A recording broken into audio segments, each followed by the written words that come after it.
Well, hello, friend. This is Bob Decker, tarot card reader and certified clinical hypnotist. And today, once again, I have a special guest. I have our fairy astrologer, Solaris. Hello. Yay!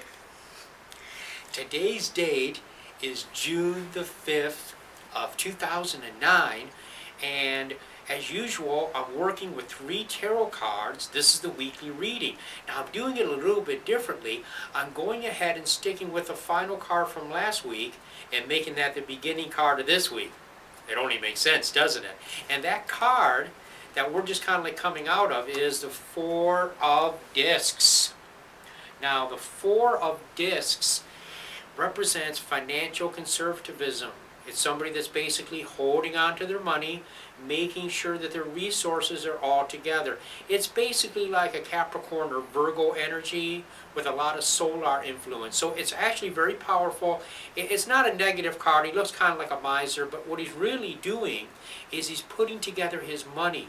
He's putting together his resources so he can do good things. So we may have been in a position of where we've been crimping a little bit and putting things aside, especially this last week, and focusing on our goals. So that brings us to where we're at now with the Page or Princess of Pentacles.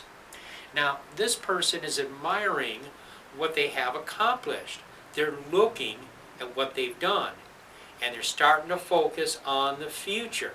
That's the main thing. We take an assessment of our finances, we take an assessment of what we've achieved, and then we go ahead from that vantage point, assess what we can and will do in the future. So we're going to be focusing on our goals. 6 of Swords, Mercury in Aquarius. Great card, one of my personal favorites. Could it be because I'm Aquarius? I think so, Bob. I think so. And my Mercury's in Aquarius, so this is like... It's your personal power card. That's right, my personal power card. That's right. And I'm going to lay out my personal power out to all of you. Okay, the 6 of Swords. Now, this is basically labor being applied intelligently towards a particular goal, especially mental labor. So we're going to start planning. We're going to start focusing. We need to sharpen our focus. Okay, we've got together what we need to have. Now it's time to go ahead and focus on what we want to do with our resources. Doesn't matter whether we have a lot or whether we perceive it as being fairly limited. We can work with what we have. And so this next week, what we're going to be doing, we're going to find our minds moving more towards the future and more towards what it is that we really want to focus on and what it is that we really want to do. And I know we have some exciting things coming up in the stars that Solaris is going to talk about now. Absolutely. Well, I really like your procedure, the way you go from what we've just had to where we are now and where we're going. And I would like to say that for the world, the Mercury has been retrograde, and it went direct on May 31st, so that's really good. So Mercury started in Gemini, and then it went backwards into Taurus. And so when that happens, there's a lot of letting go of items materially that we don't really want to let go of, but it's about really changing our perspective and realizing we don't need to hold on to things like a miser. You know, we want to live in abundant consciousness, for prosperity consciousness. And it's about letting go of the things that we don't need and kind of reinvesting them and putting them more towards our future. So now it takes us up to where we have a little bit of an interesting energy shift. Neptune has just gone retrograde on May 30th, and it is posing a square with our sun in Gemini. So we actually have Neptune and the sun that are kind of squared right now. What that means is it's a really good time for us to use our psychic intuitive powers, but not so much our logical conscious mind. Because where our conscious brain might be saying some things, but there's a lot of information that we don't really have at our fingertips right now. We don't really have these resources. So it's because the energy is squared in a retrograde, it's not really a good time to trust our logical conscious mind because we might be looking at it from a fear-based perspective. It's a really good time to look at it from our intuitive side and go forward based on what we feel. And we're going to be coming up to a Jupiter retrograde on June 15th, which is going to be good because it's going to allow us to reflect upon our spirituality, how we really stand, our views, our beliefs, and where we want to go forward with that. So there are some really good things coming up.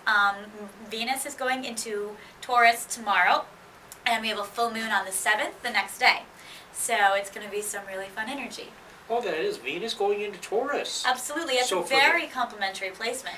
Oh, it is for our Taurus friends? For our Taurus friends, as well as financially, because Taurus, Venus rules Taurus, and so it's a very harmonious placement whenever Venus goes into its dignified sign. So that's a really good thing. And with the full moon, it's a Gemini Sagittarius full moon, which happens on the 7th.